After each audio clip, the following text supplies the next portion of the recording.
ये क्या होता है, एंजाइम जो होते हैं बहुत स्पेसिफिक होते हैं कि हम इसी सबस्ट्रेट के साथ काम करेंगे इसी रिएक्शन पे। तो इसका मतलब क्या होगा, ये बहुत स्पेसिफिक होते हैं। कार्बनिक मतलब ऑर्गेनिक यानी कि जिसमें कार्बन इन्वॉल्व है, अकार्बनिक मतलब इनऑर्गेनिक जिसमें कार्बन इन्वॉल्व नहीं है। नमस्ते बच्चों, welcome back to the class. कैसे हैं आप लोग? आई होप आप लोग सब ठीक ठाक होंगे, पढ़ने लिखने में आपका मन लग रहा होगा और बायोलॉजी पढ़ने में तो बहुत मजा आ रहा होगा। लास्ट क्लास में हमने बायो मैक्रोमोलिक्यूल्स कंप्लीट कर लिया था और आज हम स्टार्ट करेंगे उसी चैप्टर का last point, that is enzyme. और आज हमारा चैप्टर 9 भी कंप्लीट हो जाएगा। ठीक है बच्चों, चलिए स्टार्ट करते हैं हमारा टॉपिक एंजाइम्स। एंजाइम्स, ठीक है। तो क्या होती है एंजाइम्स? एंजाइम्स जैविक उत्प्रेरक यानी कि बायोलॉजिकल कैटालिस्ट होते हैं जो जैव रासायनिक अभिक्रियाओं यानी कि बायोकेमिकल रिएक्शंस की गति को प्रभावित करते हैं। तो एंजाइम्स क्या होते हैं? ये होते हैं बायोलॉजिकल कैटालिस्ट। ठीक है, हमने लास्ट क्लास में पढ़ा था कि हमारे अंदर बहुत सारे बायोकेमिकल रिएक्शंस चलते रहते हैं जिसको हमने मेटाबॉलिक पाथवे बोला था और पूरे इस प्रोसेस को हमने बोला था मेटाबॉलिज्म। तो वो जो बायोकेमिकल रिएक्शंस हो रही है इतनी सारी हमारे शरीर के अंदर, उसको कौन कैटालाइज करता है? ठीक है, कौन करता है? एंजाइम्स। ठीक है, एंजाइम्स। सभी एंजाइम्स प्रोटीन्स होते हैं। ठीक है, जितने भी एंजाइम्स हैं वो सब किस चीज के बने होते हैं? प्रोटीन्स के बने होते हैं। लेकिन सभी प्रोटीन एंजाइम्स नहीं होते। ठीक है, सारे एंजाइम्स प्रोटीन्स है लेकिन सारे प्रोटीन्स एंजाइम नहीं है। ठीक है ना बच्चों? एंजाइम्स विशिष्ट यानी कि स्पेसिफिक होते हैं, अर्थात प्रत्येक एंजाइम का अपना एक विशिष्ट सबस्ट्रेट होता है। ठीक है, ये बड़े स्पेसिफिक होते हैं एंजाइम। ठीक है, कि मैं तो यही वाला रिएक्शन जो है कैटेलाइज करूंगा, मैं इसी रिएक्शन में काम करूंगा। क्यों इस रिएक्शन में काम करूंगा? इसी रिएक्शन में क्यों काम करूंगा? क्योंकि इसमें जो सबस्ट्रेट है मैं इसी के साथ जो है अपना रिएक्शन दिखाऊं, इसी के साथ में काम कर सकता हूं। ठीक है, जैसे आप लोग क्लास में होते हो तो ये होता है ना, मैं तो इसी के साथ बैठ के पढ़ाई करूंगा, मैडम मुझे तो इसी के साथ डेस्क पे बिठाइए आप। ठीक है, तो ये क्या होता है, एंजाइम जो होते हैं बहुत स्पेसिफिक होते हैं कि हम इसी सबस्ट्रेट के साथ काम करेंगे इसी रिएक्शन पे। तो इसका मतलब क्या होगा, ये बहुत स्पेसिफिक होते हैं। ऐसा नहीं कि एक एंजाइम जो है हर जगह यूज में आ रहा है, किसी भी सबस्ट्रेट से जो है अटैच हो रहा है और रिएक्शन में पार्टिसिपेट कर रहा है। तो यानी कि ये क्या होते हैं, बहुत ही स्पेसिफिक होते हैं। फिर आता है राइबोजाइम्स। राइबोजाइम्स न्यूक्लिक अम्ल। यहां पे अब आ गई बात न्यूक्लिक एसिड की। ठीक है, आरएनए जो एंजाइम्स की तरह कार्य करते हैं। अभी हमने क्या कहा था कि सारे एंजाइम्स जो है प्रोटीन्स होते हैं। अभी हमने क्या कह दिया, क्योंकि मैंने क्या कहा था, biology is full of exception, और जहां पे एक्सेप्शन आता है वहीं पे क्वेश्चन बन जाता है, वो वहीं उस क्वेश्चन को पूछते हैं, एक्सेप्शंस। ठीक है, तो यानी कि जब भी एक्सेप्शन आए तो उसको ध्यान से सुनना है, क्योंकि हो सकता है वही नीट में वहीं से क्वेश्चन उठ के आ सकता है। तो एक्सेप्शन यहाँ पे कहाँ है? एक्सेप्शन आया राइबोजाइम्स पे। ठीक है, वो एंजाइम्स जो कि न्यूक्लिक एसिड है, और न्यूक्लिक एसिड कौन सा? आरएनए। ठीक है, आरएनए क्या है? राइबोसोम। तो कुछ राइबोसोम जो है एंजाइम की तरह काम करते हैं, बायोकेमिकल रिएक्शन कुछ जो होते हैं उनको कैटालाइज करते हैं। तो ऐसे एंजाइम्स को क्या बोलते हैं? उनको बोलते हैं राइबोजाइम्स। ठीक है, और ये है आपका एक अपवाद। ठीक है, फिर आता है एंजाइम्स त्रियामी संरचना, टर्शरी स्ट्रक्चर एंड 3D बनाते हैं। जब हमने प्रोटीन्स के स्ट्रक्चर्स पढ़े थे, ठीक है, तो हमने पढ़ा था प्राइमरी, सेकेंडरी, टर्शरी, क्वार्टरनरी, ये 4 स्ट्रक्चर्स पढ़े थे। तब याद करो जब टर्शरी स्ट्रक्चर पढ़ाया था तब मैंने आपसे उसमें एग्जाम्पल दिया था एंजाइम्स का जो है टर्शरी स्ट्रक्चर होता है। और क्यों उसका रीजन ये है कि जो वो ऊन का गोला नुमा जो बनता है टर्शरी स्ट्रक्चर, उसके अंदर बहुत सारे जो है ऐसे छोटे छोटे पॉकेट्स बन जाते हैं, ठीक है, और वो ही पॉकेट्स जो है लॉक एंड की का जो है रोल प्ले करते हैं, ठीक है। ये जो स्पेसिफिक नेचर आता है ना एंजाइम का कि हम सिर्फ एक पर्टिकुलर रिएक्शन ही चलाएंगे क्योंकि एक पर्टिकुलर सबस्ट्रेट के साथ ही मिलके काम करेंगे, वो इस टर्शरी स्ट्रक्चर जो होता है प्रोटीन्स का यानी कि एंजाइम्स का, उसकी वजह से होता है, ठीक है बच्चों। बनाते हैं जिनमें कुछ खांचे क्रेविसेस या पॉकेट्स होते हैं जिन्हें सक्रिय स्थल एक्टिव साइट कहा जाता है, जहां सबस्ट्रेट जो है जुड़ता है। ये दिख रहा है आपको टर्शरी स्ट्रक्चर, तो यहाँ पे कुछ पॉकेट्स बन रहे हैं, ठीक है, और कहीं कहीं पे जो है इस तरह से स्ट्रक्चर बन रहा है। तो यहीं पे जाके जो है हमारा जो सबस्ट्रेट है वो जाके क्या होगा, यहाँ पे अटैच हो जाएगा। क्या हो जाएगा, अटैच हो जाएगा, ठीक है। जैसे कि यहाँ पे क्या है, और इन्हीं साइट्स को क्या बोलते हैं हम, जहां पे सबस्ट्रेट जाके जुड़ता है, ठीक है, इसको क्या बोलते हैं हम, एक्टिव साइट। यही वही साइट है जहां पे सबस्ट्रेट जुड़ता है और इनको बोलते हैं हम एक्टिव साइट, ठीक है। जैसे कि ये है आपका सबस्ट्रेट, लॉक एंड की तरह समझिए, और ये है आपकी एंजाइम। अब ये एंजाइम में आपको दिख रहे हैं, ठीक है, आपके घर में चाबी है, चाबी उठा के देखो, उसमें इस तरह से कुछ इस तरह से बना हुआ है, कुछ ऐसे बना है, कुछ ऐसे ऐसे बना है, ठीक है। तो यही आपके वो पॉकेट्स या क्रेविसेस है या कुछ खांचे हैं जो सबस्ट्रेट के ये जो ताला वाला स्ट्रक्चर है इसमें जाके एकदम फिक्स, मतलब एक होता है ना घर में एक ताले की एक ही चाबी होती है वो, और वो जाके उसी से खुलता है, ठीक है। तो लॉक एंड की तरह जो है एंजाइम और सबस्ट्रेट एक दूसरे के साथ काम करते हैं और इसीलिए बहुत स्पेसिफिक होता है, ठीक है। चलिए आगे बढ़ते हैं। रासायनिक यौगिक केमिकल कंपाउंड्स 2 प्रकार के परिवर्तन से गुजरते हैं, ठीक है। जो केमिकल कंपाउंड्स है या सबस्ट्रेट है वो 2 तरीका का उनमें चेंजेस होते हैं। कौन से 2 तरीके परिवर्तन होते हैं उसमें, एक होता है भौतिक परिवर्तन जिसको बोलते हैं फिजिकल चेंज, ठीक है, और एक होता है रासायनिक परिवर्तन यानी कि केमिकल चेंज, ठीक है। फिजिकल चेंज की अगर बात करें, ठीक है, तो भाई ऊपर ऊपर से जो चीजें आपको दिख रही है कि चेंज हो गई, ठीक है, और एक होता है केमिकल चेंज। अब मेरे अंदर क्या चेंजेस है वो आपको दिख नहीं रहे हैं, ठीक है, पर बाहर ऊपरी जो चेंज हो रहा है वो आपको दिख रहा है। तो यानी कि ऊपरी चेंज कौन कौन से हो गए, वो चेंजेस जो कि आपके साइज, शेप या स्टेट, ठीक है, सॉलिड है, लिक्विड है, स्टेट होते हैं ना, गैस है, इसको अगर चेंज कर रहा है तो वो क्या हो गया, फिजिकल चेंज। और अगर रासायनिक की बात करें तो यानी कि या तो कुछ बंध बनेंगे या कुछ बंध टूटेंगे, ठीक है। फिजिकल चेंज मतलब आकार या अवस्था में परिवर्तन जिसमें रासायनिक बंध नहीं टूटते, रासायनिक बंध जो है नहीं टूटते। उदाहरण के लिए बर्फ पानी में पिघलती है, पानी वाष्प में बदलता है। ये बर्फ जो पिघलेगी तो पानी बना देगी, और जब ये पानी उबलेगा तो वाटर वेपर फॉर्म होगा, ठीक है। तो यानी कि फिजिकल स्टेट चेंज हो गई, ये बन गया सॉलिड से लिक्विड, ठीक है। ये पहले सॉलिड था, अब ये बन गया लिक्विड, और ये लिक्विड था तो अब बन गया गैस, स्टेट चेंज हो गया।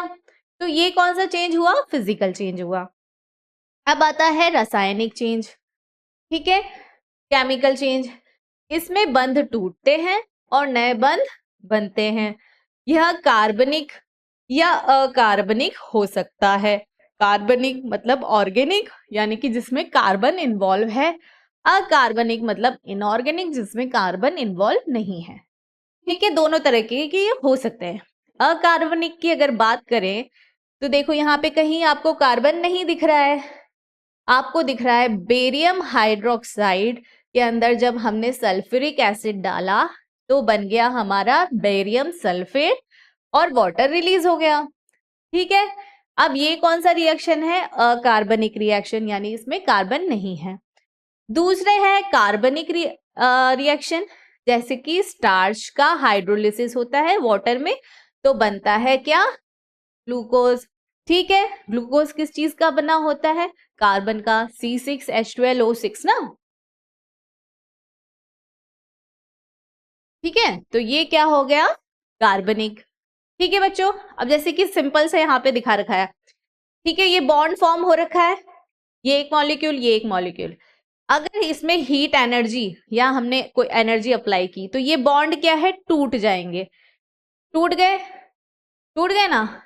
और अगर इनमें से एनर्जी निकाल दी तो ये वापस से क्या करेंगे? बॉन्ड फॉर्म कर देंगे, फिर से जो है बॉन्ड बना लेंगे।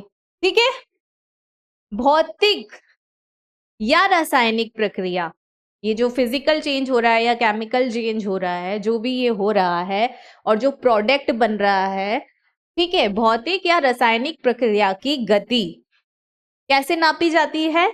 एकक समय में बनने वाला उत्पाद, अमाउंट ऑफ प्रोडक्ट फॉर्म्ड। ठीक है, कोई भी रिएक्शन हो रही है, ठीक है, तो ये हमारा सबस्ट्रेट है।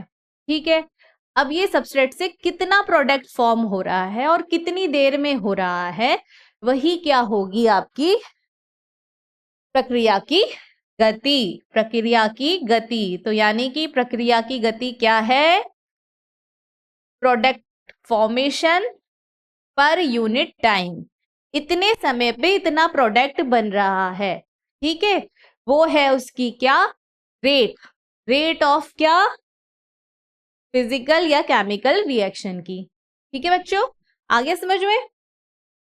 चलिए आगे बढ़ते हैं। यदि दिशा निर्देशित हो तो दर, रेट को वेग या वेलोसिटी कहा जाता है। वेलोसिटी एक आपने फिजिक्स में पढ़ा होगा, एक वेक्टर क्वांटिटी है। ठीक है, वेक्टर मतलब कि जिसकी एक दिशा, एक फिक्स हो इसी डायरेक्शन में।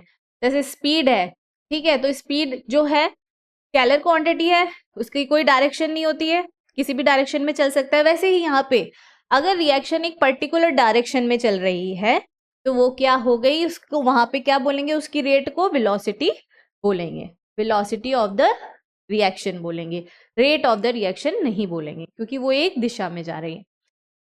भौतिक और रासायनिक प्रक्रियाओं की दरें तापमान जैसे कारकों से प्रभावित होती है। सामान्यतः प्रत्येक 10 डिग्री सेल्सियस परिवर्तन पर दर दोगुनी या आधी हो जाती है। इसका क्या मतलब है? इसका मतलब ये है कि जो भी रेट, जो वेलोसिटी है रिएक्शन की, ठीक है, इतना प्रोडक्ट जो है बन रहा है इतने सबस्ट्रेट से, ठीक है, इतने समय में, ये जो है टेम्परेचर पे निर्भर करता है। ठीक है, हर 10 डिग्री पे या तो ये बढ़ जाएगी रेट या घट जाएगी, आधी रह जाएगी। ठीक है, जैसे कि आप हो ना यार, इतनी गर्मी में पढ़ाई नहीं हो रही, फैन चलाओ या एसी चलाओ।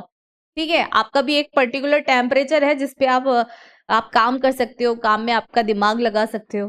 तो उसी तरह से जो है ये रिएक्शन होती है।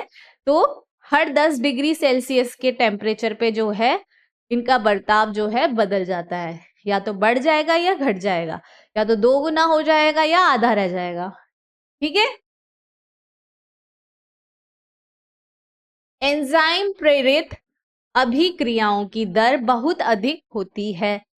ठीक है, अब एक तो होती है नॉर्मल रिएक्शन जिसमें एंजाइम पार्टिसिपेट नहीं करता, रिएक्शन तो होगी हमारी बॉडी में, ठीक है, और जहां पे वही रिएक्शन में अगर हमने एंजाइम डाल दिया तो जो है उसके अंदर परिवर्तन आ जाएगा। और क्या परिवर्तन आ जाएगा?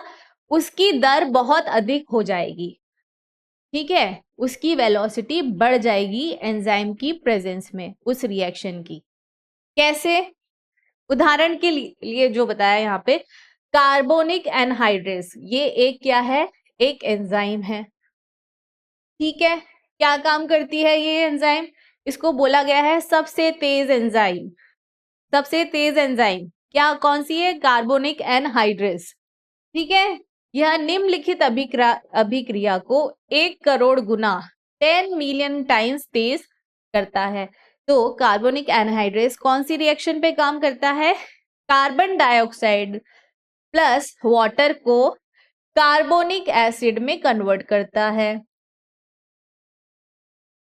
ये है आपका कार्बोनिक एसिड। ठीक है, अब ये एंजाइम है, ठीक है, और ये प्रोडक्ट बन रहा है। अगर ये एंजाइम नहीं हो तो भी ये प्रोडक्ट तो बनेगा, लेकिन क्या होगा? एंजाइम की अनुपस्थिति में कार्बोनिक एसिड H2CO3 के केवल 200 अणु 1 घंटे में बनते हैं। अब सपोज करो ये कार्बोनिक एनहाइड्रेस नहीं है, इस रिएक्शन में ये काम नहीं कर रही। ठीक है, ये रिएक्शन हो रही है, लेकिन कितने मॉलिक्यूल्स फॉर्म हो रहे हैं? कार्बोनिक एसिड के कितने मॉलिक्यूल्स फॉर्म हो रहे हैं? 200 अणु 1 घंटे में।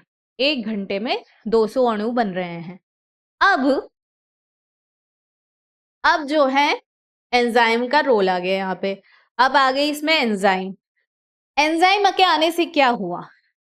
जबकि कार्बोनिक एनहाइड्रेस की उपस्थिति में लगभग कितने 6 लाख अणु प्रति सेकंड, घंटा भी नहीं, प्रति सेकंड, वहां 200 अणु बन रहे थे 1 घंटे में, यहाँ पे 6 लाख अणु बन रहे हैं 1 सेकंड में। अब आप सोच रहे हो कितने टाइम्स बढ़ गया?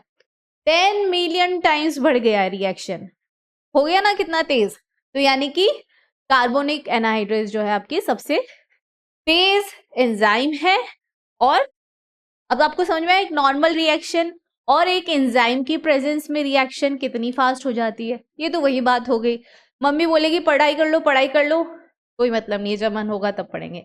जैसे ही पापा ऑफिस से आए सारे बच्चों के हाथ में आ गई किताब, हो गया ना फास्ट रिएक्शन। बस, तो एंजाइम भी पापा हैं जिससे जो है रिएक्शन जो है फास्ट हो जाती है। ठीक है बच्चों, चलिए आगे बढ़ते हैं।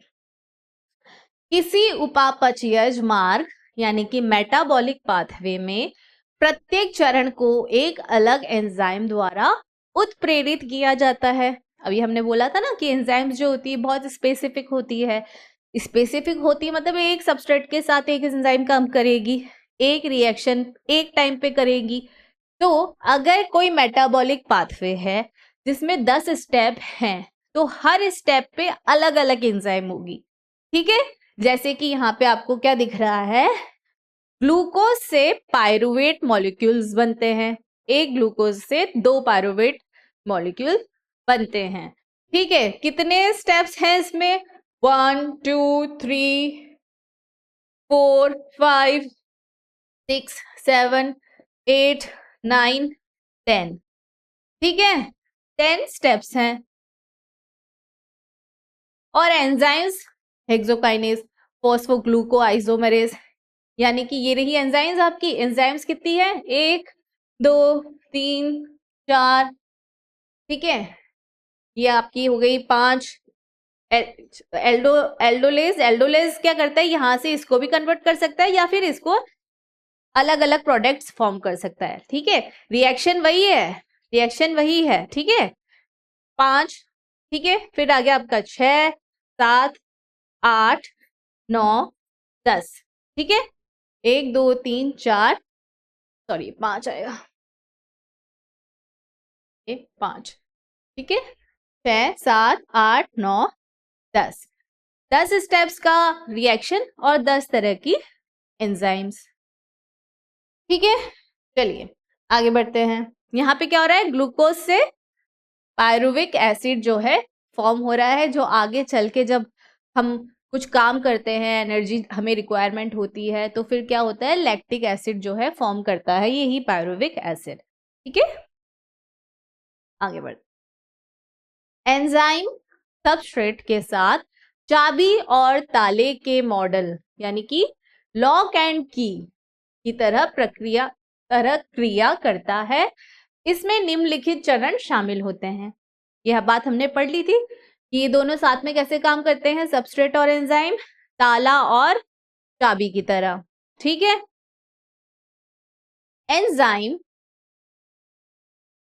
सबस्ट्रेट एंजाइम के सक्रिय स्थल एक्टिव साइट से जुड़ जाता है। और वो एक्टिव साइट्स कौन सी थी, हमने अभी पढ़ा था, वो छोटे छोटे पॉकेट्स जो टर्शरी स्ट्रक्चर होता है एंजाइम का, वहां जाके फंस जाते हैं या वहां जाके चिपक जाते हैं, उनको क्या बोलते हैं, एक्टिव साइट। तो सबस्ट्रेट एंजाइम के सक्रिय स्थल से जुड़ जाता है, E+S हो जाता है। ठीक है, ये जाके जुड़ गया तो E+S हो गया, E+S हो गया, यानी कि सबस्ट्रेट जो है जाके जुड़ गया एंजाइम की एक्टिव साइट पे। इसमें एंजाइम में कुछ परिवर्तन होता है। ठीक है, अगर एंजाइम से सबस्ट्रेट जाके जुड़ेगा तब उसके अंदर कुछ तो परिवर्तन होगा।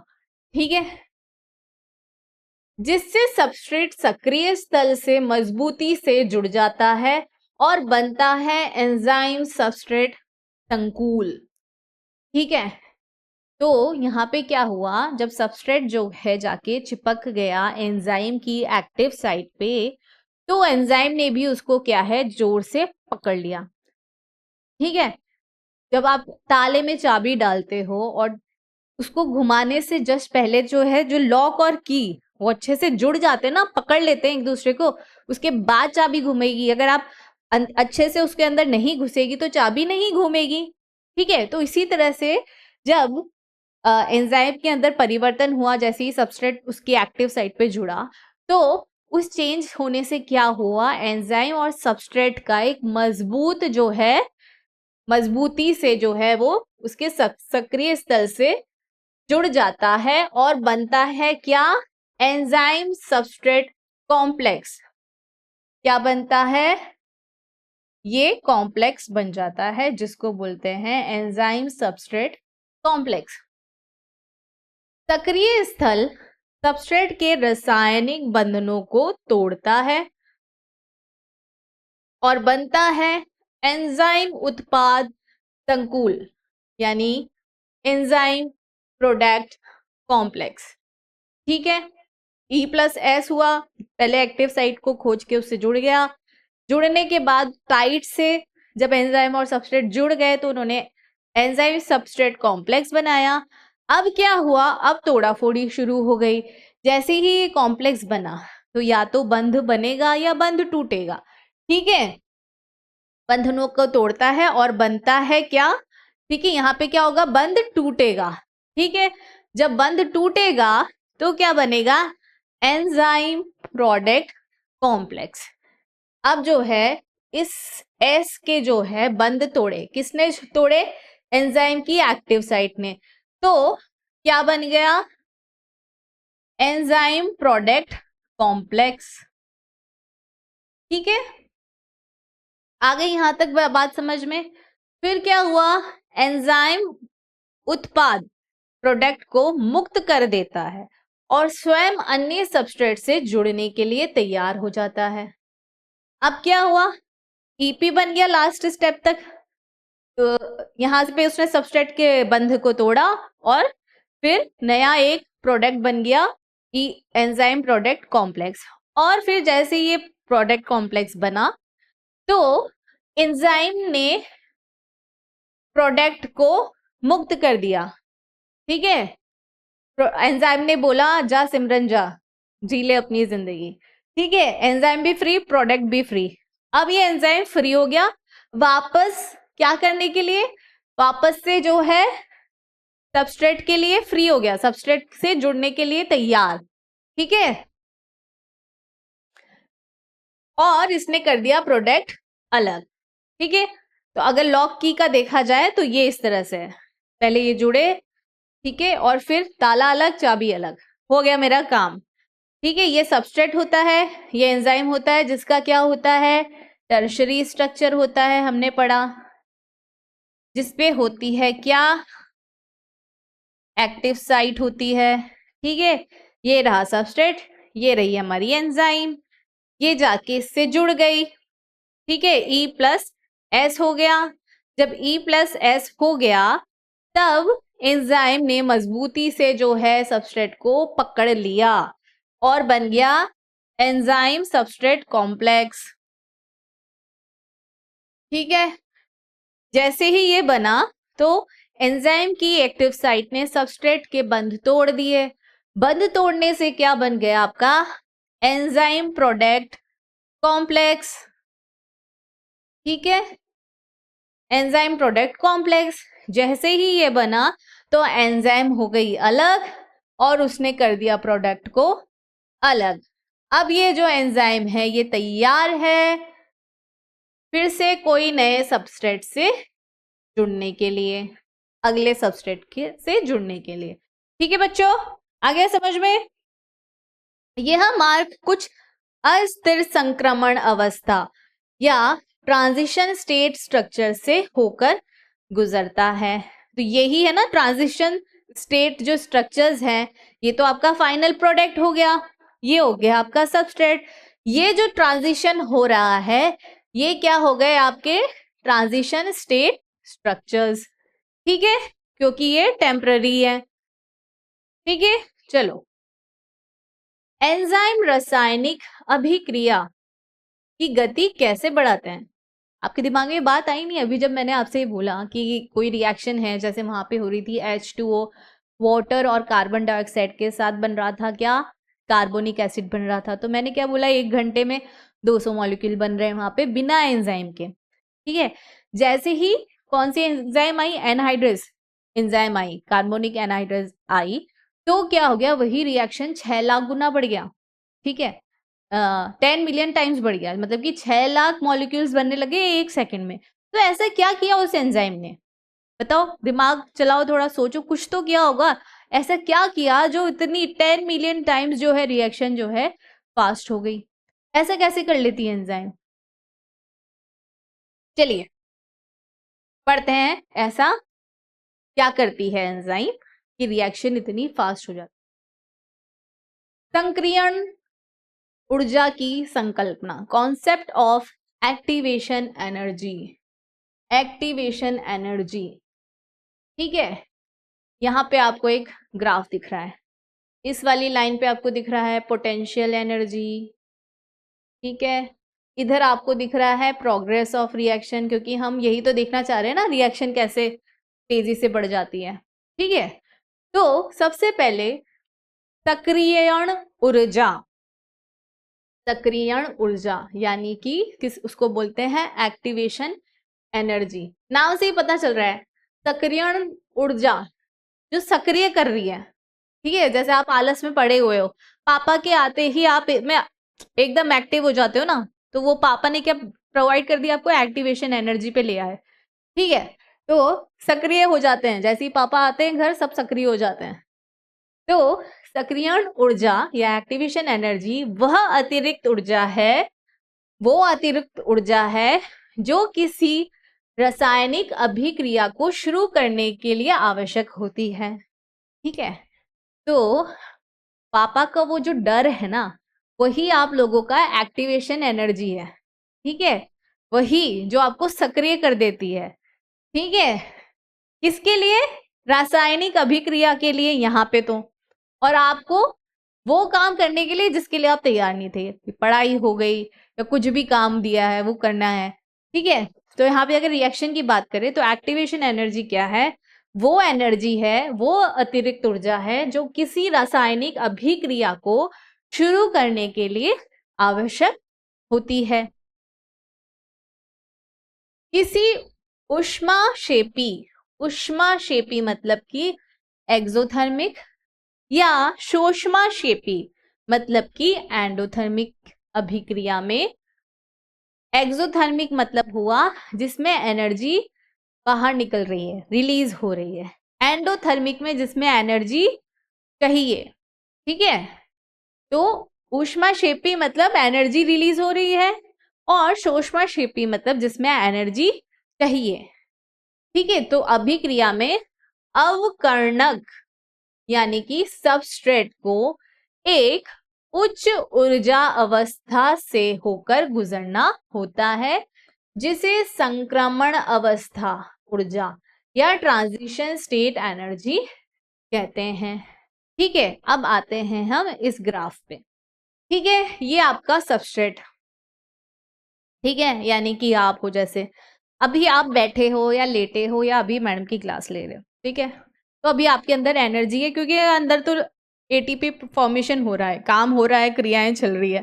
ठीक है, अभी आप बैठे हो, अगर आपको उठकर पानी लेने जाना है, ठीक है, तो आपको उठने की एनर्जी चाहिए, तभी आप पानी लेने जाओगे, तभी आप पानी पी पाओगे। ठीक है, तो उस स्टेट तक पहुंचने के लिए, यानी कि ट्रांजिशन स्टेट तक पहुंचने के लिए जो एक्टिवेशन एनर्जी चाहिए, ठीक है, जब आपके पापा आपके घर पर आए तो आप बैठे हुए थे टीवी के आगे, ठीक है, उनके घर के आते ही आपने टीवी बंद किया, उठ के आप बैठ गए पढ़ने।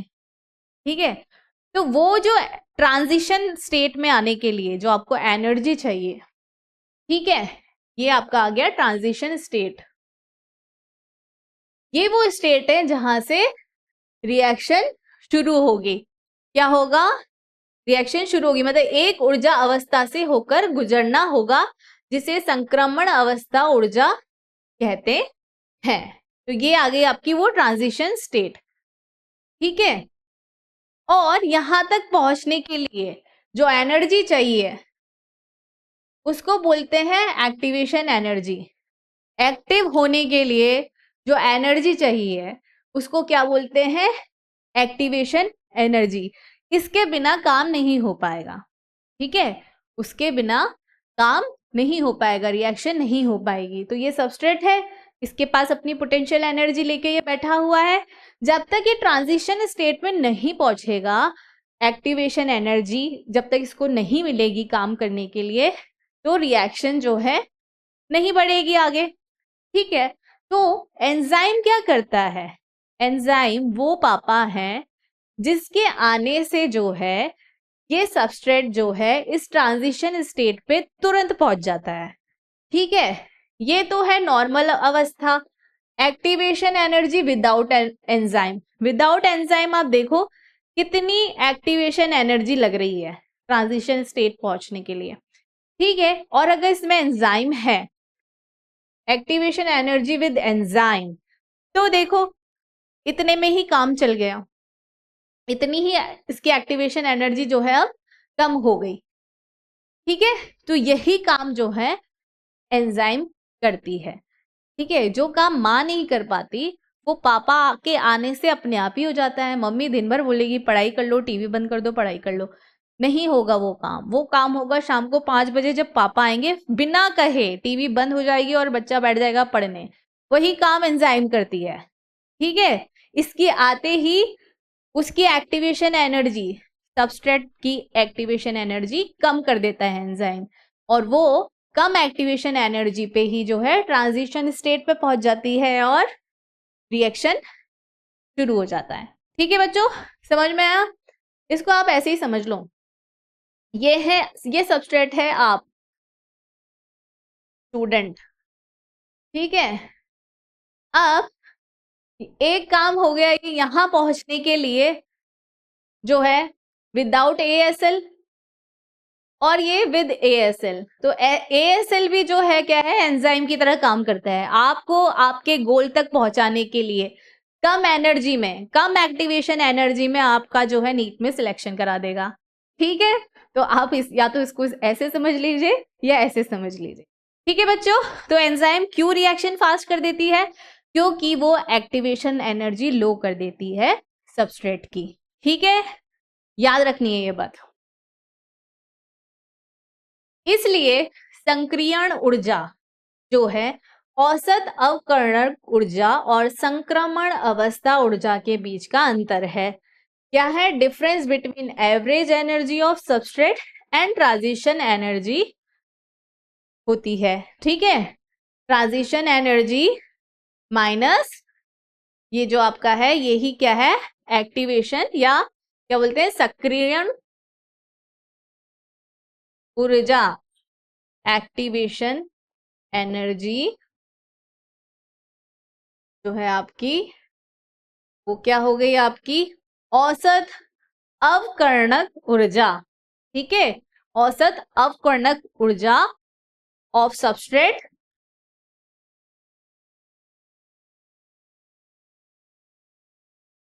का डिफरेंस। ठीक है, transition state energy, energy minus क्या हो गई आपकी सबस्ट्रेट की, सबस्ट्रेट की एनर्जी। ठीक है, इन दोनों का डिफरेंस आपका क्या हो गया एक्टिवेशन एनर्जी। ये जो डिफरेंस आया ना, ये है आपका एक्टिवेशन एनर्जी। और ये देखो अब यहाँ पे जो प्रोडक्ट फॉर्म हो रहा है, ये जो प्रोडक्ट फॉर्म हो रहा है, सबस्ट्रेट की एनर्जी कहाँ पे है, यहाँ पे इस पॉइंट पे, और प्रोडक्ट की एनर्जी कहाँ है, इस पॉइंट पे। ये तो सबस्ट्रेट की, ये तो सबस्ट्रेट यहाँ पे है इसकी एनर्जी।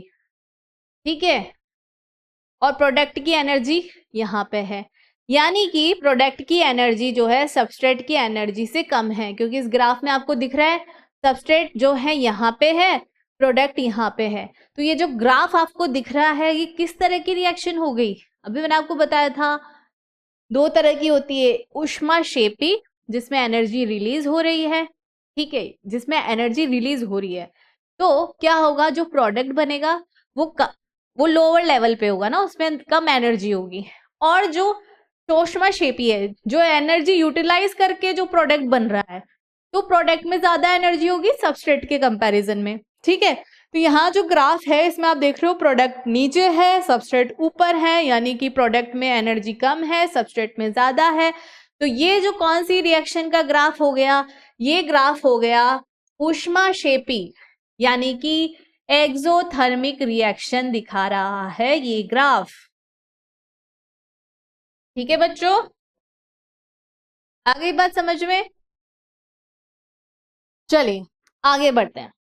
यदि उत्पाद प्रोडक्ट प्रोडक्ट की ऊर्जा अवकरणक यानी सबस्ट्रेट से कम है, दिख रहा है आपको, कम है, तो यह एक ऊष्माक्षेपी अभिक्रिया है, जो बात मैंने अभी आपको बोली, यानी कि एक्सोथर्मिक रिएक्शन है।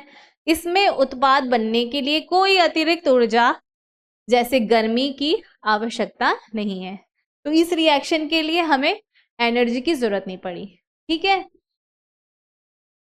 जैव रासायनिक अभिक्रिया बायोकेमिकल रिएक्शन में एंजाइम सक्रियण ऊर्जा को घटा देता है।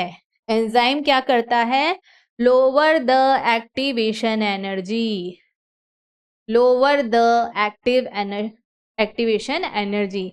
इसके परिणाम स्वरूप अभिक्रिया की गति, रिएक्शन रेट जो है बढ़ जाती है।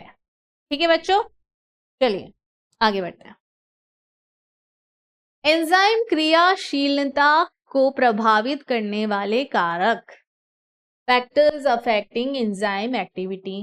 कौन कौन से फैक्टर्स दिख रहे हैं आपको, तापमान और पीएच। ठीक है, टेम्परेचर तो है ही, और पीएच, पीएच किसका, हमारे शरीर का। ठीक है, और डिफरेंट फ्लूइड्स का जो भी है, ठीक है, जो भी मीडियम है जहां पे रिएक्शन हो रही है उसका पीएच, एक तो ये अफेक्ट करता है। ठीक है, दूसरा आ गया आपका कंसंट्रेशन ऑफ द सबस्ट्रेट। ठीक है भाई, कितने सबस्ट्रेट का प्रोडक्ट बनाना है उस पर भी तो डिपेंड करेगी आपकी जो एंजाइम की एक्टिविटी है। पदार्थ की सांद्रता, कंसंट्रेशन ऑफ द सबस्ट्रेट। ठीक है, तीसरा आ गया आपका निरोधक की उपस्थिति, प्रेजेंस ऑफ इनहिबिटर। इनहिबिटर क्या होता है, विलेन होता है। ठीक है, अब ये विलेन है तो ये तो कोशिश करेगा कि काम ना हो, रिएक्शन ना हो। ठीक है, तो ये तीन फैक्टर्स हो गए। अब आपको इधर दिख रहे हैं तीन ग्राफ, टेम्परेचर का दिख रहा है आपको। ठीक है, ये ग्राफ ऐसा बन रहा है, यानी कि पहले तो बढ़ा, जैसे टेम्परेचर बढ़ रहा है तो एंजाइम की एक्टिविटी भी जो है बढ़ रही है। ठीक है, टेम्परेचर बढ़ा एंजाइम की एक्टिविटी बढ़ती रही बढ़ती रही बढ़ती रही। एक पॉइंट पे यहां आने के बाद फिर इसने घटना शुरू कर दिया। ठीक है, टेम्परेचर तो अभी भी बढ़ रहा है, लेकिन रिएक्शन का जो है डाउनफॉल आ गया, रिएक्शन जो है धीमी पड़ गई। ठीक है, फिर आता है एंजाइम एक्टिविटी पीएच। तो यहाँ पे भी एक पर्टिकुलर पीएच तक तो ये कुछ शो नहीं किया, फिर एकदम से जो है बढ़ गई एक्टिविटी किसकी, एंजाइम की। यहाँ पे भी हुआ, बढ़ती रही बढ़ती रही बढ़ती रही, एक पर्टिकुलर पॉइंट पे आके फिर से इसका डाउनफॉल शुरू हो गया, डाउनफॉल जो है शुरू हो गया। फिर आती है बात सबस्ट्रेट कंसंट्रेशन और एंजाइम एक्टिविटी की। इसका ग्राफ थोड़ा सा अलग है।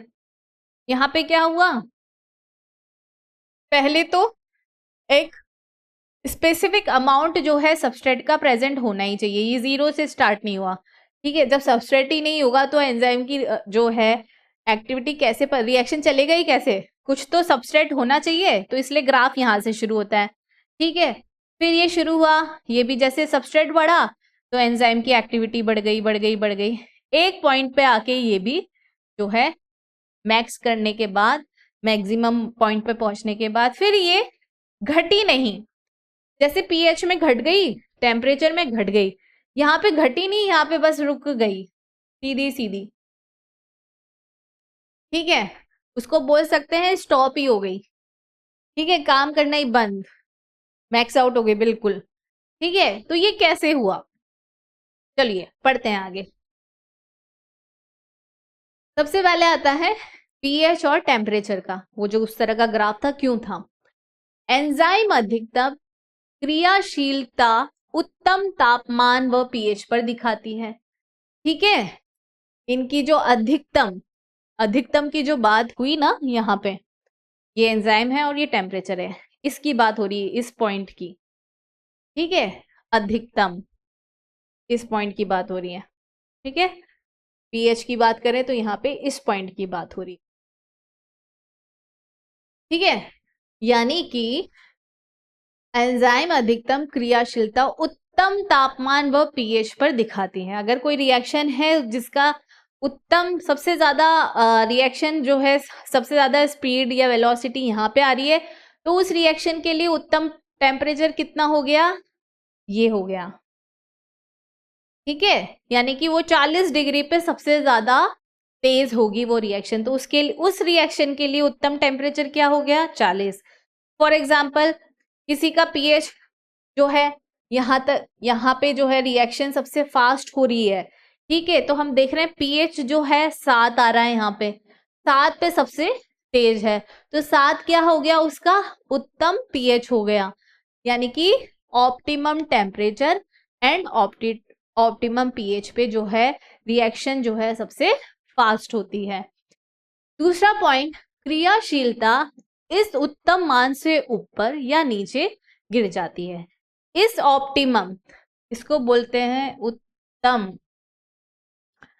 ठीक है, इसको क्या बोलते हैं, उत्तम। ठीक है, इसके इधर भी कम है उधर भी कम है।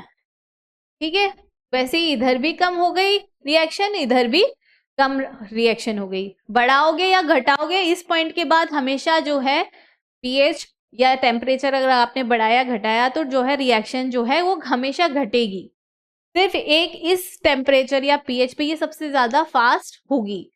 ठीक है, निम्न तापमान लो टेम्परेचर पर एंजाइम अस्थायी रूप से निष्क्रिय हो जाती है।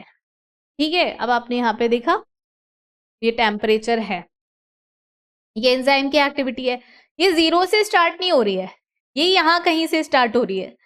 इसका मतलब क्या हुआ, अगर टेम्परेचर इससे ज्यादा गिरा, ठीक है, इससे ज्यादा जो है अगर टेम्परेचर गिरा, यहाँ पे दिख रहा है ना आपको, तो जो एंजाइम है वो निष्क्रिय हो जाएगी, काम ही नहीं करेगी, इनएक्टिव हो जाएगी। ठीक है बच्चों, काम करना ही शुरू कर रही है वो इस टेम्परेचर पे। ठीक है, और वैसे ही उच्च तापमान हाई टेम्परेचर पर एंजाइम नष्ट हो जाती है, और अगर टेम्परेचर बहुत ज्यादा बढ़ा दिया तो वो एंजाइम जो है नष्ट ही हो जाएगी। ठीक है, क्योंकि ऊष्मा द्वारा प्रोटीन का अब संचालन यानी डीनेचुरेशन हो जाता है। जो एंजाइम है वो किसकी बनी है? प्रोटीन की बनी है। ठीक है, तो अगर जो है एकदम लो टेम्परेचर है तो वो इनएक्टिव हो जाएगी। ठीक है, और बहुत ज्यादा टेम्परेचर बढ़ा दिया तो क्या होगा? वो नष्ट ही हो जाएगी। नष्ट क्यों हो जाएगी? क्योंकि डीनेचुरेशन हो जाएगा। ठीक है, डीनेचुरेशन क्या होगा? उसका जो स्ट्रक्चर है प्रोटीन का वो डिस्ट्रॉय हो जाएगा। जैसे कि आपने अंडा देखा, अंडा जो होता है क्या होता है? अंडे में प्रोटीन होता है।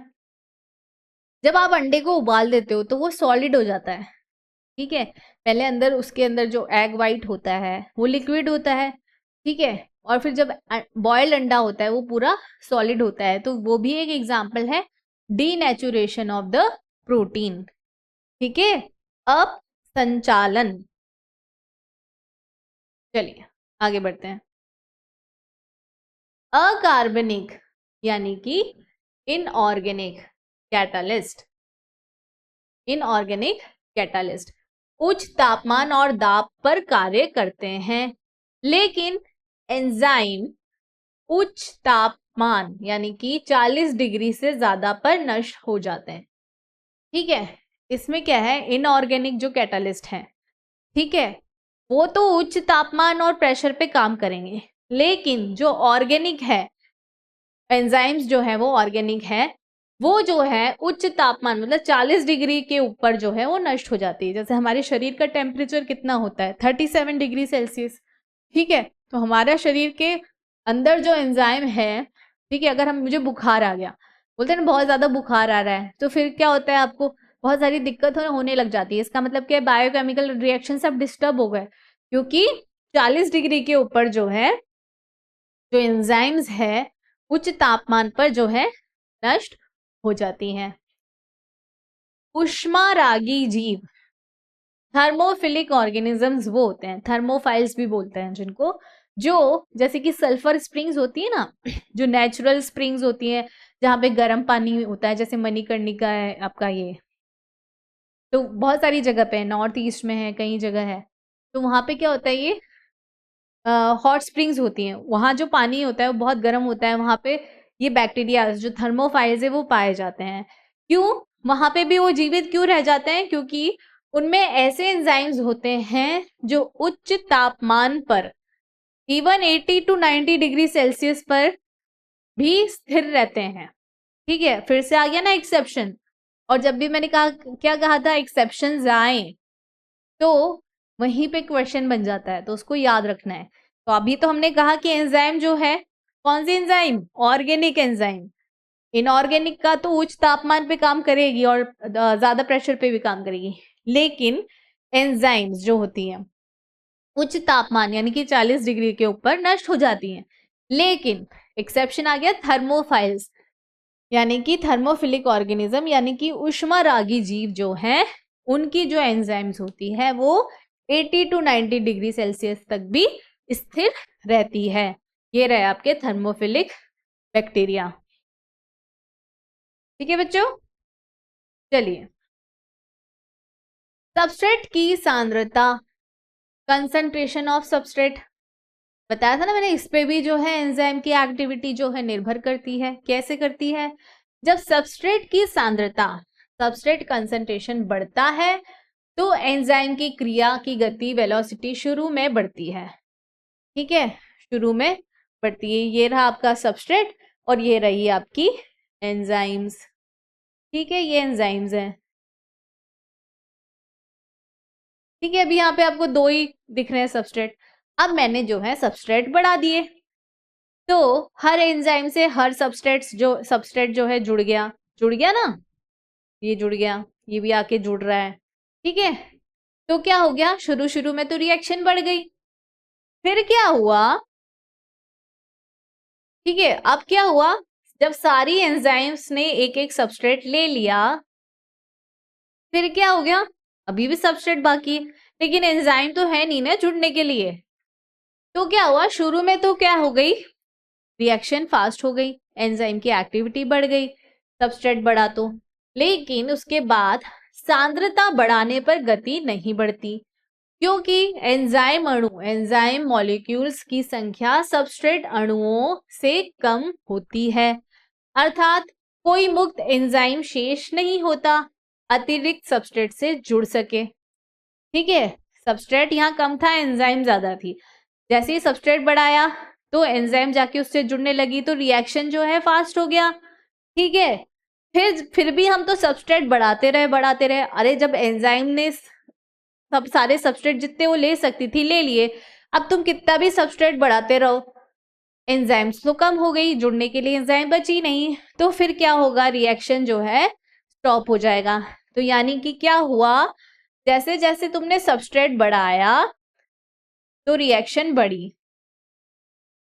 इस पॉइंट पे आने के बाद क्या हुआ, जितनी एंजाइम थी वो उतने सबस्ट्रेट से जुड़ गई। अब इसके बाद तुम कितना ही सबस्ट्रेट बढ़ा दो, एंजाइम बची ही नहीं, तो इसलिए इसके बाद क्या होगी, सीधी सीधी लाइन चलने लग गई, रिएक्शन जो है आपका स्टॉप हो गया। ठीक है, तो अब यहां आपको दिख रहा है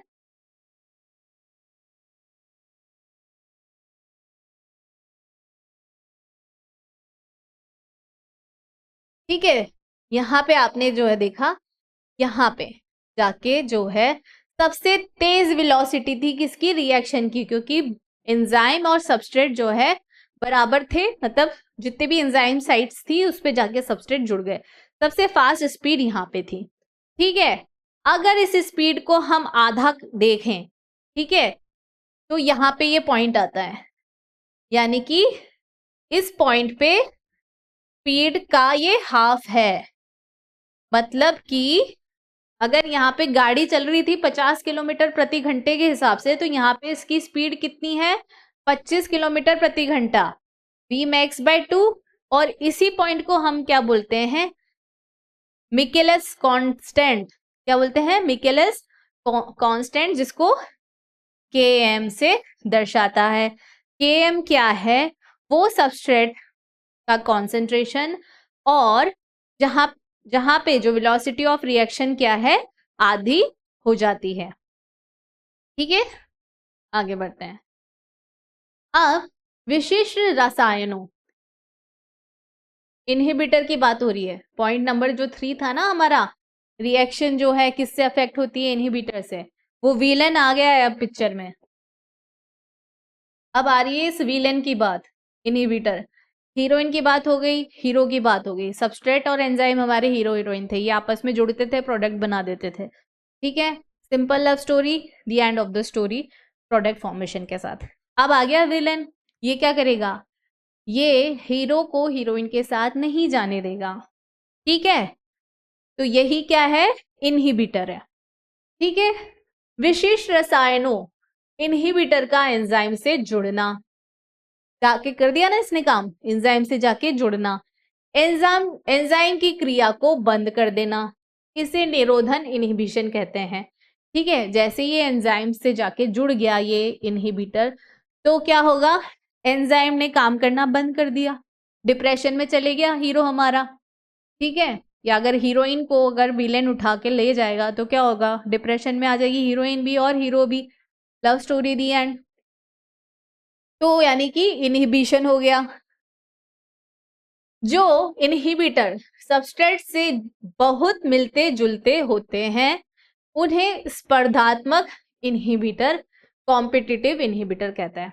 ठीक है, एक तो जो है इनहिबिटर जो वो हो गया नॉर्मल इनहिबिटर, जाके उसने एंजाइम से जुड़ गया, ठीक है, या उसको इनहिबिट कर दिया तो रिएक्शन बंद हो गई, एंजाइम ने काम करना बंद कर दिया। एक होता है हम शक्ल, बहरूपिया, ये भी विलन है लेकिन इसकी शक्ल हीरो से मिलती है, हीरोइन कंफ्यूज हो जाएगी ना, मूवी देखी ना आपने जुड़वा, ठीक है, उसको समझ नहीं आ रहा कौन सा वाला सलमान खान जो है मेरा हीरो है। ठीक है, तो वहां यहाँ पे भी वही हो रहा है, ये वाला कौन सा हो गया इनहिबिटर, कॉम्पिटिटिव इनहिबिटर, यानी कि स्पर्धात्मक इनहिबिटर हो गया। क्यों, क्योंकि इसकी शक्ल मिलती है किससे, सबस्ट्रेट से, तो एंजाइम कंफ्यूज हो गई। जो इनहिबिटर सबस्ट्रेट से बहुत मिलते जुलते होते हैं उन्हें स्पर्धात्मक इनहिबिटर कॉम्पिटिटिव इनहिबिटर कहते हैं। ये एंजाइम की बाइंडिंग साइट के साथ सबस्ट्रेट से प्रतिस्पर्धा करते हैं। परिणाम स्वरूप जो है सबस्ट्रेट एंजाइम से नहीं जुड़ पाता और एंजाइम क्रिया घट जाती है।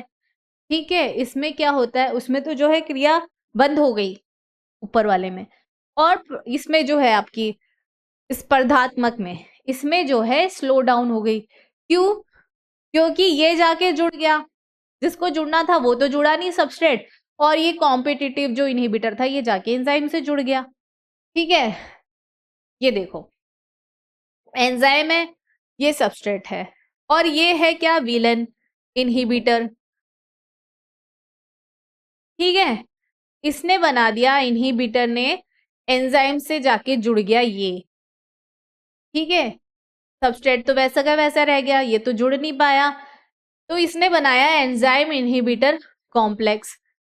ये वो जो कॉम्प्लेक्स आपको दिख रहा है, पहले इसके पास जो था एंजाइम, और इसको अभी भूल जाओ, इसको देखो आप, ये एंजाइम था, इसके पास वो शेप था, इसमें जाके सबस्ट्रेट जो है फिक्स हो सकता था। फिर क्या हुआ, इनहिबिटर, इनहिबिटर क्या किया, यहां आके जुड़ गया एंजाइम के।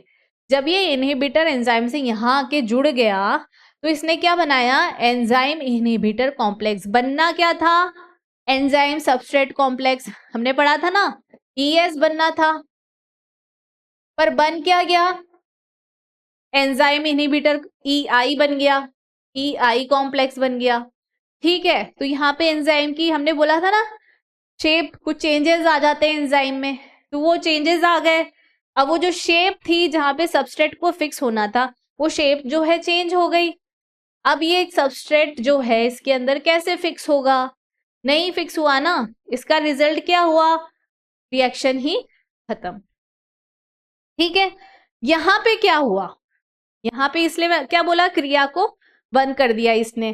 ठीक है, नॉन कॉम्पिटिटिव इनहिबिशन है ये, इसने रिएक्शन बंद कर दी। अब जो कॉम्पिटिटिव है, जो मैं बोल रही हूँ बहरूपिया है, हम शक्ल जो है, ठीक है, अब जब हम शक्ल है, ये तो हो गई एंजाइम आपकी हीरोइन है ये। ठीक है, अब इसमें आपको जुड़वा दिख रहा है हीरो। ठीक है, अब मैं किसके साथ जुड़ू, ठीक है, अब हीरोइन बेचारी से हो गई गलती, वो सबस्ट्रेट की जगह जाके विलन से जुड़ गई, हीरो की जगह जो है विलन से जुड़ गई। ठीक है, ये जुड़ गई किससे, आपके इनहिबिटर से। ठीक है, यहाँ पे भी वापस से एंजाइम इनहिबिटर कॉम्प्लेक्स बन गया, बन गया।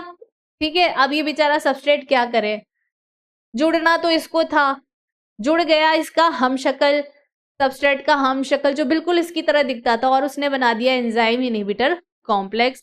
तो क्या हो गई रिएक्शन, यहाँ पे भी हो गई स्लो डाउन। आगे बात समझ में आपको, चलिए स्पर्धात्मक निरोधन का उदाहरण। ठीक है, एग्जाम्पल ऑफ कॉम्पिटिटिव इनहिबिशन बताया है, इसका एग्जाम्पल क्या है, मेलोनेट सबस्ट्रेट सक्सीनेट के समान होता है, समान होता है मतलब कि स्ट्रक्चर इन दोनों का ऑलमोस्ट सिमिलर होता है। अतः ये एंजाइम सक्सीनेट डिहाइड्रोजनेज, ये वाला यहाँ पे इस रिएक्शन पे कौन सा एंजाइम काम कर रहा है, सक्सीनेट डिहाइड्रोजनेज काम कर रहा है। ये क्या करता है, सक्सीनेट को कन्वर्ट करता है फ्यूमरेट से, ये इसका हो गया प्रोडक्ट, ये रहा आपका सबस्ट्रेट, और ये रही आपकी एंजाइम। ठीक है, लेकिन क्या हुआ, अगर ये एंजाइम जो है सक्सीनेट की जगह मेलोनेट से जुड़ जाए, मेलोनेट से जो है जुड़ जाए, तो क्या ये प्रोडक्ट फॉर्म होगा, नहीं होगा, नहीं होगा। ठीक है, जैसे कि आपका जो मेलोनेट है, मेलोनेट, इसका स्ट्रक्चर कुछ ऐसा होता है।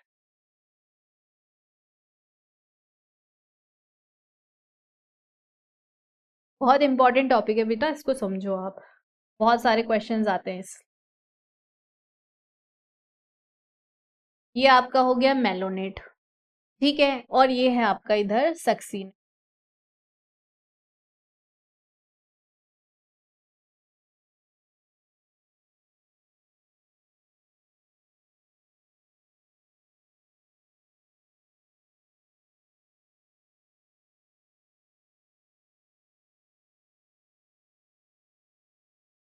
ठीक है बेटा, ये सक्सीनेट और ये मेलोनेट। अब देखो इनका ऑलमोस्ट ये सेम सेम है क्या, है ना सेम। ठीक है, एक बार अगर आप सिर्फ ऐसे गौर से ना देखो, ठीक है, ऐसे करके ऐसे देखो तो आपको सेम ही दिखेंगे ये। ठीक है, तो यही कंफ्यूजन हो जाता है उस बेचारी एंजाइम के साथ। यहाँ पे देखो, तो मेलोनेट और सक्सीनेट क्या हो गए आपके एग्जाम्पल हो गए कॉम्पिटिटिव इनहिबिशन के। ठीक है, जहां पे सक्सीनेट डिहाइड्रोजनेज जो है मेलोनेट से जुड़ जाती है सक्सीनेट की जगह। अगर सक्सीनेट से जुड़ेगी तो फ्यूमरेट बनाएगी। ठीक है बच्चों, ये हो गया आपका enzyme substrate inhibitor, inhibitor complex, enzyme inhibitor complex बना। ठीक है, वहां भी बना, वो हो गया आपका कॉम्पिटिटिव, ये हो गया आपका नॉन कॉम्पिटिटिव। ठीक है बच्चों, कॉम्पिटिटिव इनहिबिटर्स का उपयोग बैक्टीरियल रोग जनकों को नियंत्रित करने के लिए किया जाता है। ठीक है, किस कहाँ पे यूज होता है इसका कॉम्पिटिटिव इनहिबिशन का उपयोग, बैक्टीरियल रोग जनकों को नियंत्रित करने के लिए किया जाता है। ठीक है, जो बैक्टीरिया की वजह से हमें जो डिजीज होती है तो कुछ कंपाउंड्स बनते हैं, तो उसकी रोकथाम करने के लिए क्या है हम लोग जो बनाते हैं इनहिबिटर्स, जो मेडिसिन होती हैं वो इस तरह से जो है काम करती बैक्टीरिया को कंफ्यूज करने के लिए। ठीक है बच्चों, आगे चलते हैं। एंजाइम्स का वर्गीकरण एवं नामकरण, classification and nomenclature of enzymes. क्या क्या है इसमें है, सबसे पहला आता है आपका ऑक्सीडो रिडक्टेज, डिहाइड्रोजनेजेस भी बोला जाता है। ठीक है, इसमें एक सबस्ट्रेट जो है रिड्यूस हो रहा है, दूसरा ऑक्सीडाइज हो रहा है, तो ये हो गया ऑक्सीडाइज्ड और ये हो गया रिड्यूस्ड। ऐसा क्यों? क्योंकि इसमें एक तो इलेक्ट्रॉन एक्सेप्ट करेगा, एक तो इलेक्ट्रॉन जो है एक्सेप्टर होगा और एक इलेक्ट्रॉन डोनर होगा। ठीक है, अरे बात, इलेक्ट्रॉन जो एक्सेप्ट करेगा वो हो जाएगा रिड्यूस, उस पे आएगा नेगेटिव चार्ज, उसका हो जाएगा ऑक्सीडेशन नंबर कम। ठीक है, जो इलेक्ट्रॉन डोनेट करेगा उसका बन जाएगा क्या, ऑक्सीडेशन नंबर उसका जो है बढ़ जाएगा। ये केमिस्ट्री का पार्ट है, तो मुझे लगता है आपको ऑक्सीडेशन और रिडक्शन जो है रिएक्शन पता होगा। तो ऑक्सीडेशन और रिडक्शन जो एंजाइम करती है उनको क्या बोलते हैं, ऑक्सीडो रिडक्टेजेस।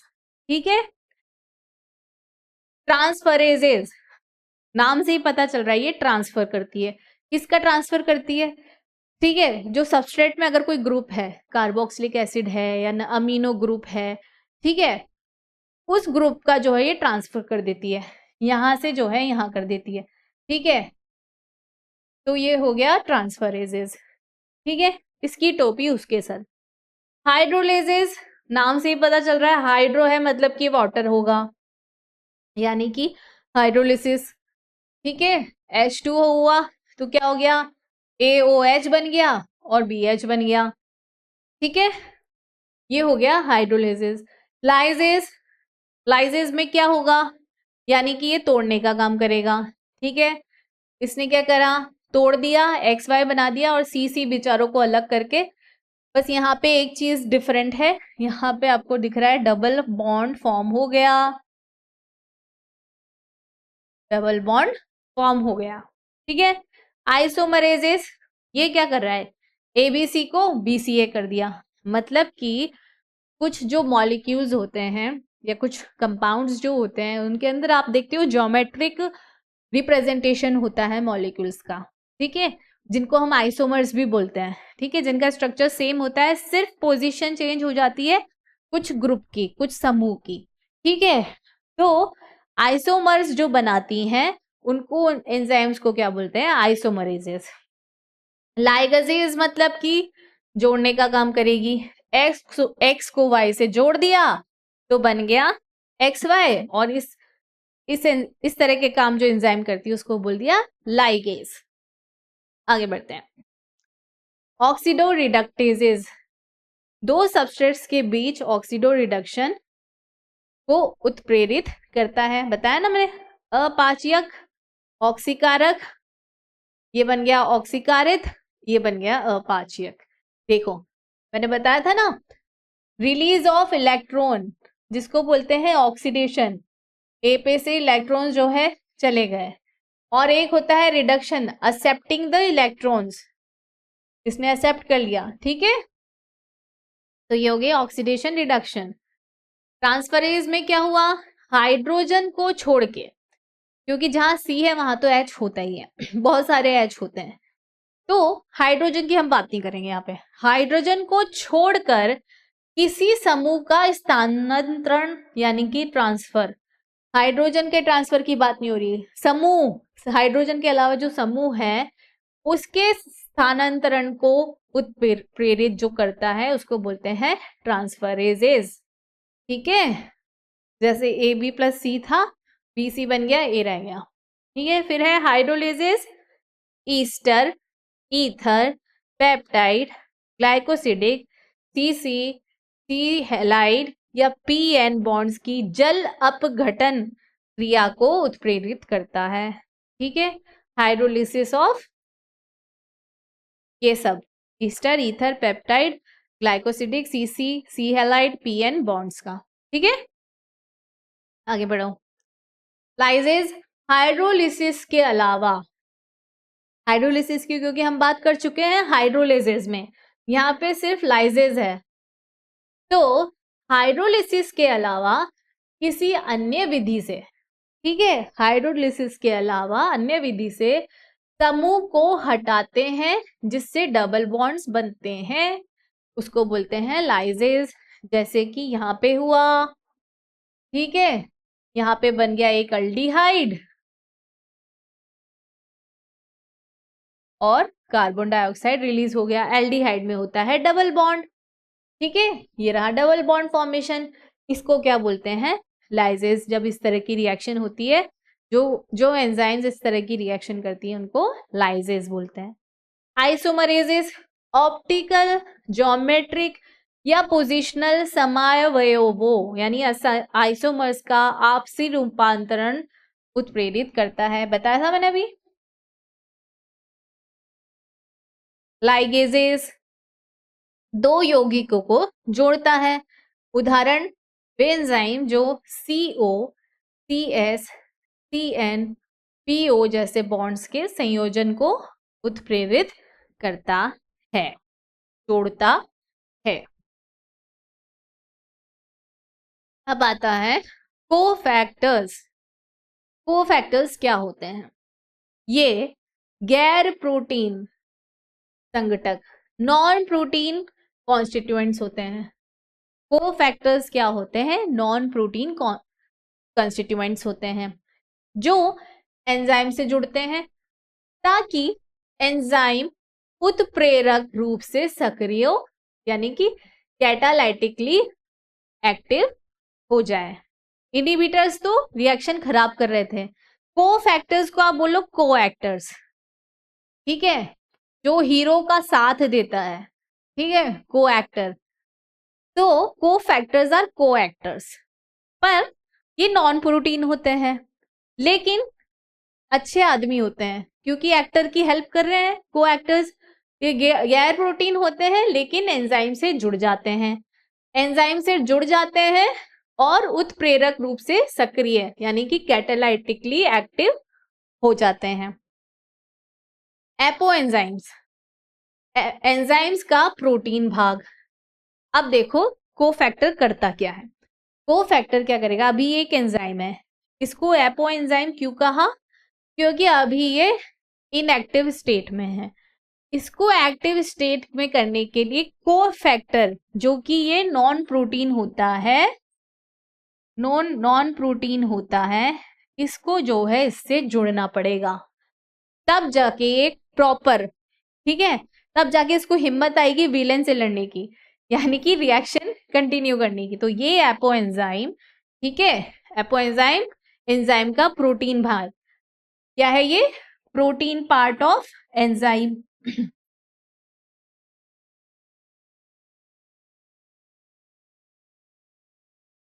एपो एंजाइम क्या है, प्रोटीन पार्ट ऑफ एंजाइम, ठीक है, जिसको हमको क्या बनाना है, एक्टिव बनाना है रिएक्शन के लिए। उसको रिएक्शन के लिए एक्टिव कौन बनाएगा, कोफैक्टर, यानी कि जो है एक नॉन प्रोटीन पार्ट।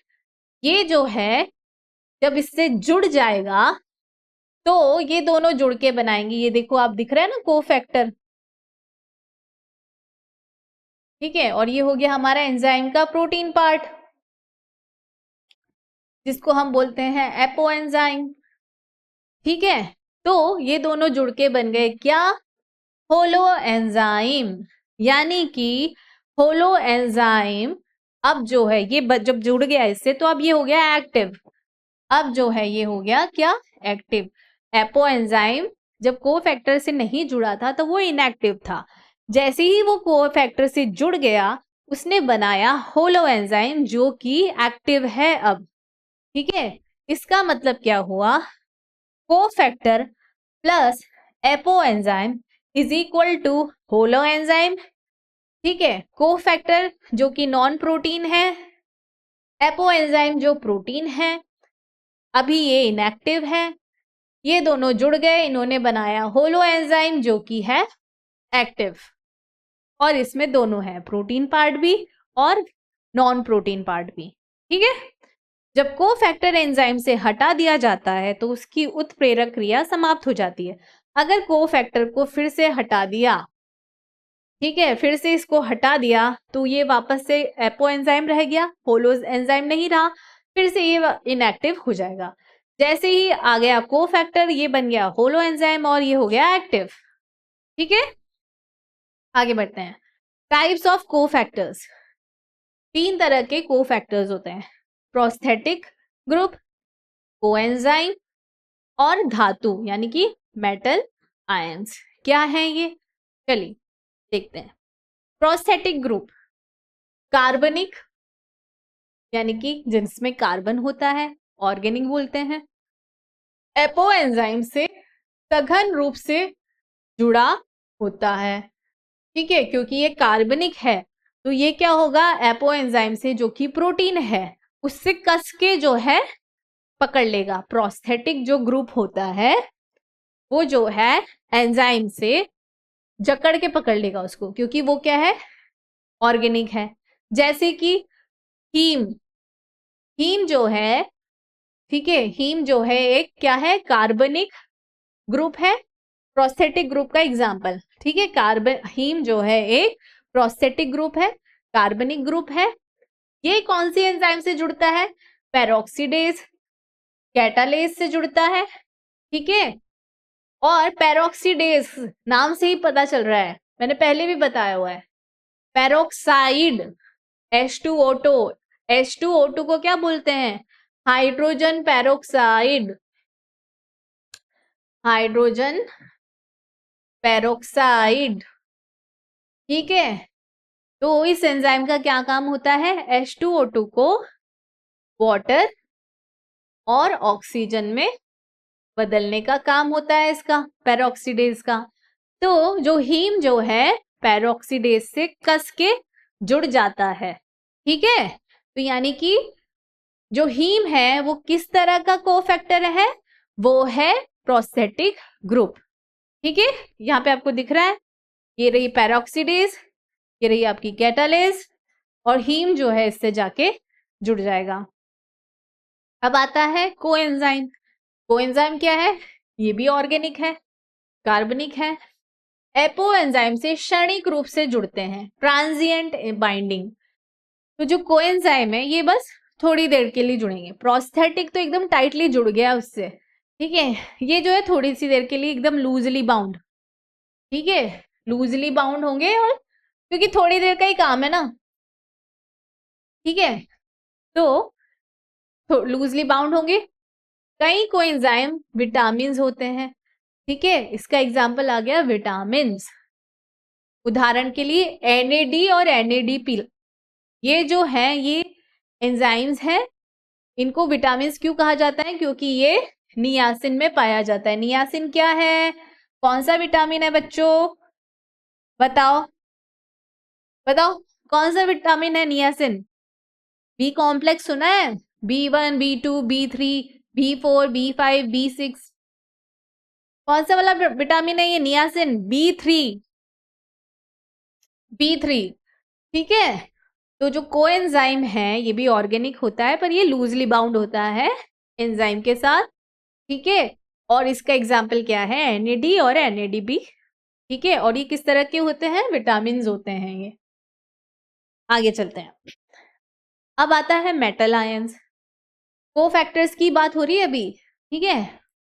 ये सक्रिय स्थल यानी एक्टिव साइट पर साइड चेन के साथ समन्वय बंध कोऑर्डिनेशन बॉन्ड्स बनाते हैं, ठीक है। एंजाइम की साथ जुड़ जाते हैं, एक साइड चेन बना देते हैं, और सबस्ट्रेट के साथ भी एक या अधिक समन्वय बंध बनाते हैं, ठीक है। इसकी खास बात क्या है मेटल आयन की? तो ये कोफैक्टर है, ये सबस्ट्रेट के साथ भी जुड़ रहा है और एंजाइम के साथ भी जुड़ रहा है, ठीक है। उदाहरण के लिए जिंक एक कोफैक्टर है, और ये कौन सी एंजाइम के साथ काम करता है?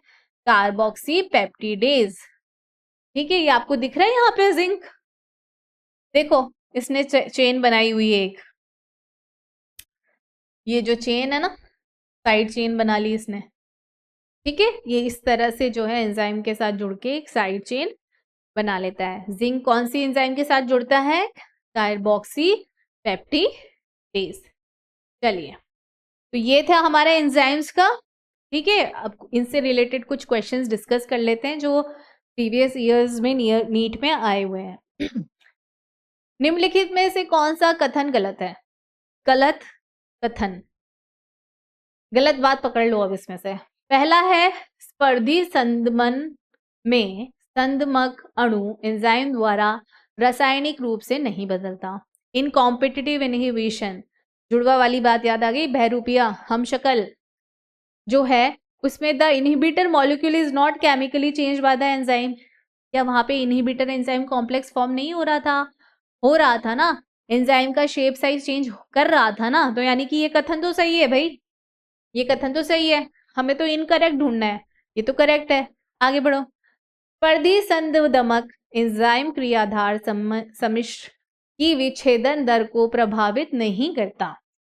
The competitive inhibitor doesn't affect the rate of breakdown of the enzyme substrate complex. अरे भाई वो तो ये फॉर्म ही नहीं होने दे रहा, ठीक है। इसकी रेट को तो छोड़ो, वो तो खुद ही जाके जुड़ जा रहा है, किससे? एंजाइम से। तो एंजाइम सबस्ट्रेट तो तब फॉर्म होगा जब सबस्ट्रेट एंजाइम से जुड़ेगा। यहाँ तो वो हम शक्ल जाके खुद जुड़ रहा है सबस्ट्रेट से, और क्या बना रहा है? एंजाइम इनहिबिटर कॉम्प्लेक्स, ठीक है। Doesn't affect the rate of ये, तो यानी कि डजेंट अफेक्ट, जब बन ही नहीं रहा तो उसको अफेक्ट करेगा ही नहीं, तो यानी कि ये कथन भी जो है सही है, ठीक है।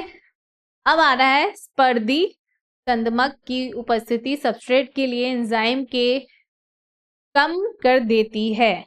Km को कम कर देती है। The presence of the competitive inhibitor decreases the Km of the enzyme for the substrate.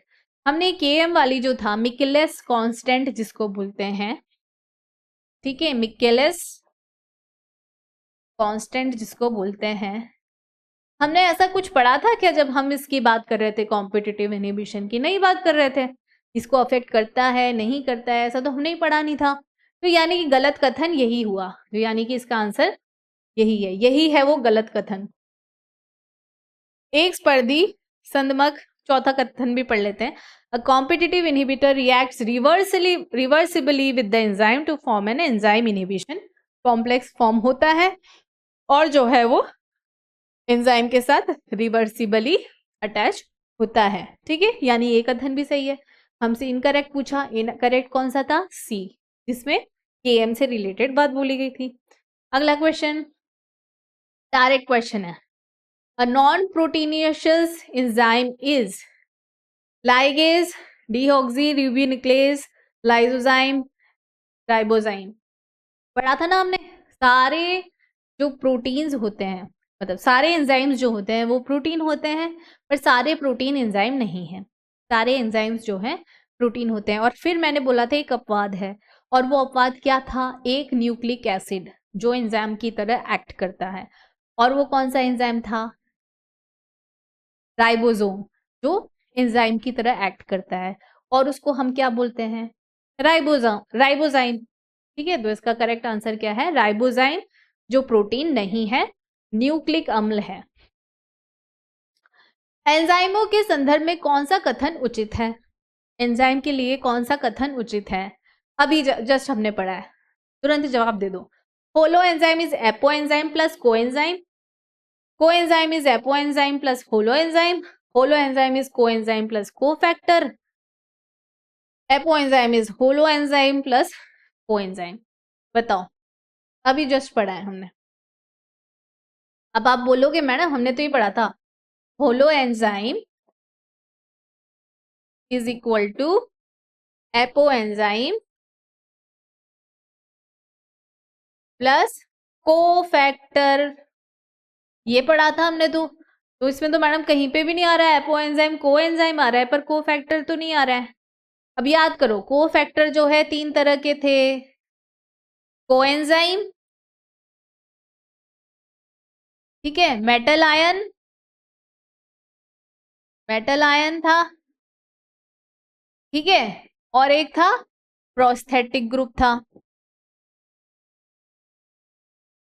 ये 3 हमने पढ़े थे, ठीक है।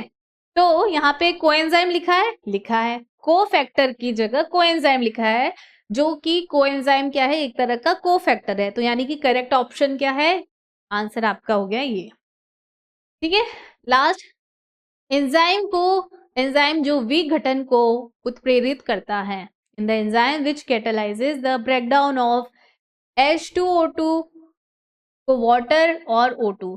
सबसे पहले तो ये क्या है? Hydrogen peroxide,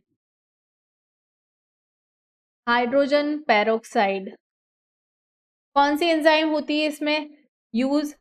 peroxidase. अभी डायरेक्ट क्वेश्चन है बेटा, पेरोक्सीडेज से कौन जुड़ रहा था? हीम। करेक्ट आंसर हो गया हीम, ठीक है बच्चों। आगे, मेलोनेट किसकी सक्रियता को रोककर रोगकारक जीवाणुओं की वृद्धि को रोकता है? Malonate inhibits the growth of pathogenic bacteria by inhibiting the activity of malonate. किसका हम शक्ल है? बताया था मैंने, सक्सिनेट का। मेलोनेट किसका हम शक्ल है? सक्सिनेट का। सक्सिनेट के साथ कौन सी एंजाइम काम करती है? Succinic dehydrogenase. करेक्ट आंसर क्या हो गया? समझे बच्चों? आज के लिए बस इतना ही, ठीक है। Thank you, have a nice day. अगली क्लास के लिए पूरा चैप्टर आज जो कंप्लीट हो गया इसको रिवाइज कर लेना, हम करेंगे एमसीक्यू सॉल्व, ठीक है बच्चों। टाटा, बाय बाय।